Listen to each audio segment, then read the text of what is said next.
And welcome back, ladies and gentlemen. Happy opening MLB Day for any MLB fans that are stopping by.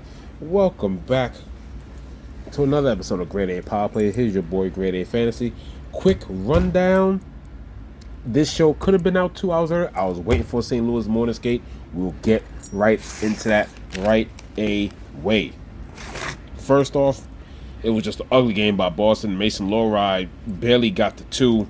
He got a couple shots blocked, so he kind of had the trend of how he got the last game. I was thinking he'll get to like 3-1 or 4-1 maybe, but plus 102 for Mason Lowry. I still was able to get that. I did get Geeky and Zaka, which was good, so that kind of helped for the night, but not really much really happened other than that. So let's move on till today. Let's get on to the obvious. We're going to start with, who do we have here? We'll start with the obvious. It has moved. I got this early. I don't know if you're going to be able to get this. Hopefully, if they did switch it around, you'll get it closer to plus money. Last I saw it on FanDuel, it was minus 111. Cousins opened at plus 100. I did mention this. Eventually, this is going to start moving around. But plus 100, you still double your money, so I got that. Plus, him and Batherson going against the depth of the wings. I am going to pick him and Batherson. They're still a nice combo. I think it was plus 187, plus 191. Now it's down to plus 179. So just keep milking it until it's hot. And then we will start. Today, this has to be the main event for everybody. 2 bad teams, but capable offenses with subpar goaltending. Plus, we got a team. This is the third and final matchup. In the 2 games, Pens have won both 5-2, 6-5. So 7 and 11 goals scored in both of these games, and both of these teams have gotten worse defensively since these matchups. They played early in the season, and I think they played sometime in January, and the defense has gotten worse. Teams have changed with trades and everything, so basically this should be an up and down shootout. Obviously anything could happen, but this game definitely shows, and it trends towards a pretty much another high scoring game. Even if it gets to 4-2, I think a lot of these points should correlate. So first, yes, we'll look at some power plays. The power plays all worth looking at in this game. In the two games, the Pens have 5 power play goals to Buffalo's 1, and that was Buffalo even before started their penalty kill decline and actually took over in penalty minutes. So we're definitely going to take, and all the power plays for both sides, because the penalty kill for both teams aren't that good. So, especially with Buffalo having one of the worst, and now they have the most penalty minutes, all the power play minutes are worth the sprinkle. We got plus 500 odds, plus 350, plus 300 for the top correlated line with their top defenseman. Crosby is even at 240. You would think somebody like Crosby would be at 190, plus 190, but the power play isn't like elusive like that. So, then you got the Darlin plus 260, plus 280 for Tage, 330 for Paterka, 370 for Tuck, Zucker for 400. It's all worth it. In the games that have happened in the previous 2 games, the Pens have 5 power play goals to Buffalo's 1. Like I said, that totally makes sense to the way the teams have been trending. And now let's take a look at some of these odds. Grzelcyk running the power play. We hit this a few days ago where we took the assist and we took the point. Both in great plus money. Grzelcyk is now, I think we got it at plus 190, 198, something like that. He's now plus 200 even. Well, I got it at plus 200 even. Plus 158 Grzelcyk for a point. For those who haven't been paying attention, I'm just letting you know right now, there's somebody who's been on a Dylan Cousins type run, and it's Ryan McLeod. Ryan McLeod has solidly been a quieter Dylan Cousins. Obviously, he's taking advantage of Josh Norris not being there, but he is scoring quite a bit. He is producing a couple of 2-point games, but he's producing at least a point for what he has been doing in these past 7 to 8 games, and which is what he has. He has a Cousins-like run, and he's plus 100, well, plus 102. When I was writing my notes this morning, he was plus 100. I actually got lucky. In my notes this morning, Grzelcyk assist was plus 196, got to 200. For a point, he was plus 140. It got to plus 150, as you see there. But McLeod is on. He's definitely one of my favorite like one-offs. And then, of course, We'll get to some of the Buffalo pairs later. There are some pairs that's worth going about, but what we do like here is the offense of Pittsburgh. And why am I concentrating on Pittsburgh? You know, there's certain teams that could have balanced lines, scoring from 1-2, 1-3, or whatever. Pittsburgh, kind of like, Montreal, early in the season, the way it was with Anaheim, Strome, Vetrano, Terry, before Zegers came back. Montreal with the Suzuki, Slavkovsky, Caulfield line. Who else is another good example of this? Like a team that if they scored, you pretty much know where that scoring coming from. I guess you could say, even though they struggled this year, Boston with Pasternak. I mean, there might be a couple other teams that I'm missing. Oh, without a doubt, if Winnipeg is whipping somebody's ass, besides, the couple of goals you might get from the lower lines and Connor's on the second line, you already know they're fully correlating Winnipeg 1 with Connor, Scheifele, and Velarde. But I think the best example here is Pittsburgh 1. Now, Crosby is priced way the hell up, so yes, you're probably going to have to do the assist thing to get this, but Rakell and Rust are normally together on those goals as well, so when you just do 1 point plus 112 for them, and then goes Ryan McLeod with Jack Quinn plus 222. I think if we look on this side here, Ryan McLeod, and then let me see, that was Ryan McLeod and Quinn, but his other line mate Quinn plays to the right of McLeod. I think to the left you have is Peterka, is it? Yes, it's Peterka, but he's minus 186. So taking Peterka and McLeod, it's still plus 153 plus good odds, but but the better correlation is with Quinn because they both play on the second power play.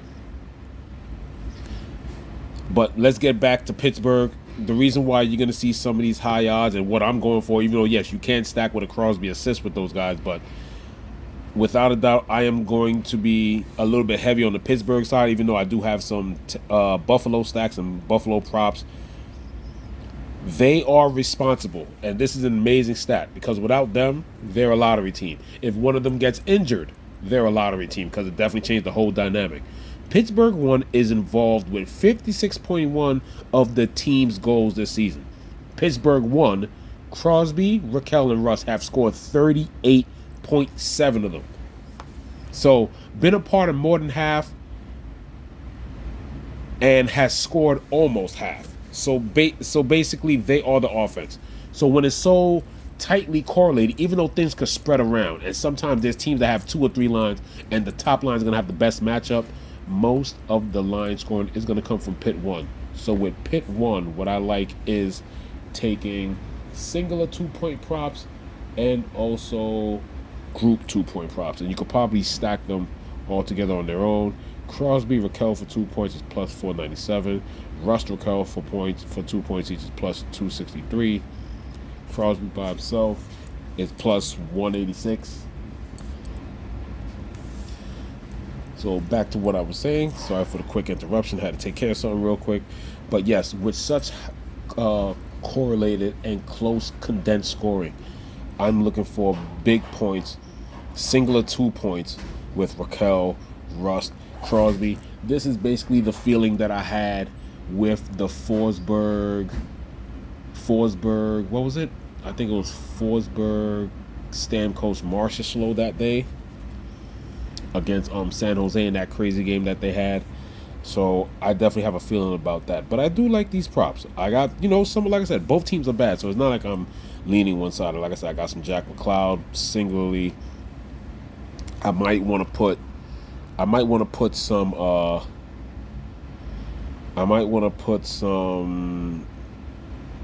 let me see, Quinn by himself is plus 132. There's some interesting pieces that you don't have to parlay. You could just take with the up and down nature of this game. There's some people that you could just double, like, profit your money on just singular bets.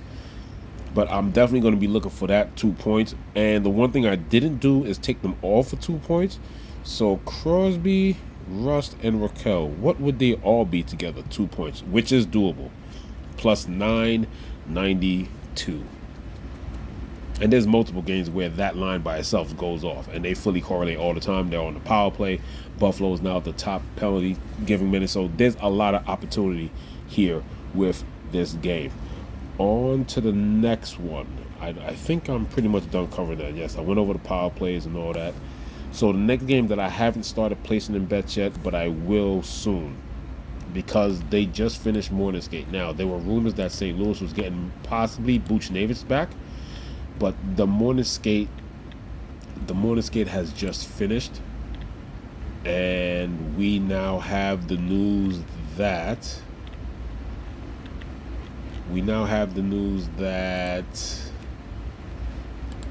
Matthew DeFrank's the guy that follows the team. Lines during morning skate. Hofer is going to start for Bennington, but more importantly, you're going to have you're not going to have no Buchnevich. Neighbors are still in that top line with Thomas and Bolduc. So I'm pretty sure the reason why you wanted to wait is because if Buchnevich would have came, Buchnevich most likely would have went back to line 1. Bolduc would have been down to line 3 more than likely, because they're going to put Buchnevich back up.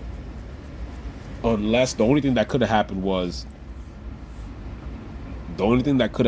maybe they put him in there a little bit. They see that the top 6 lines are working out perfectly, and then they don't want to mess with chemistry. But the lines are set. We have no Booch, so now we have the Neighbors, Bolduc, Thomas line. This is a game that I'm not interested in, surprisingly, even though Nashville has risen up in penalties. In the previous 3 games, the games have all pretty much played out the same. Dominance by the Blues, 7-4, and then the last 2 games, they played within the last 2 weeks now. And St. Louis is going for the season sweep. So in each game, there's been 2 power play goals. One by Nashville, one by St. Louis. It's not a amazing power play spot as I would think, but I think with the value of the combos that you can get here, I think you can leave some of the power plays alone. I'm not recommending to play any power. You can if you want, but I'm not really recommending it.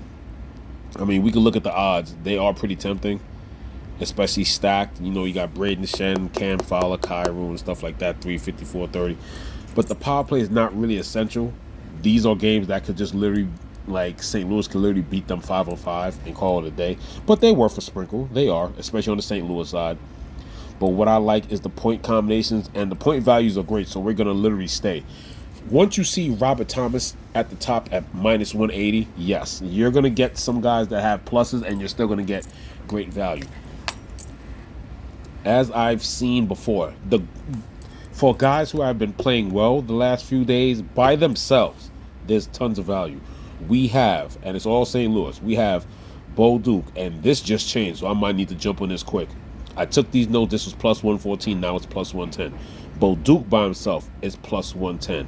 Neighbors by himself, that went up. So it's now plus 124. In my notes, I have plus 120. Shen is still plus 104.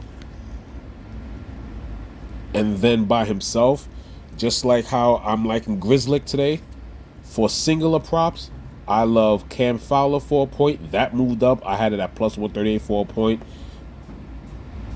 So that means for an assist, that must have went up as well, because I have it as plus 190 in my book. So Cam Fowler is now plus 196. And then, of course, for a point by himself, because he likes to shoot. He can assist, but he likes to shoot. So just so you don't get burned by that, if you want to take him singly for a point, also a power play quarterback, plus 120. Plus 1. Is that correct? Wow, that took a jump. On my notes, I had it at plus 144. So there's still props that we still have to take here.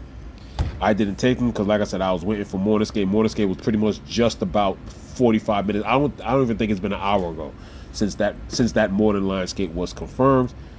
But let's take a look at some of the power play points. Like I said, you don't have to worry about having a minus 180 Thomas, because with the plus odds of both of his line mates, Bolduc is plus 110.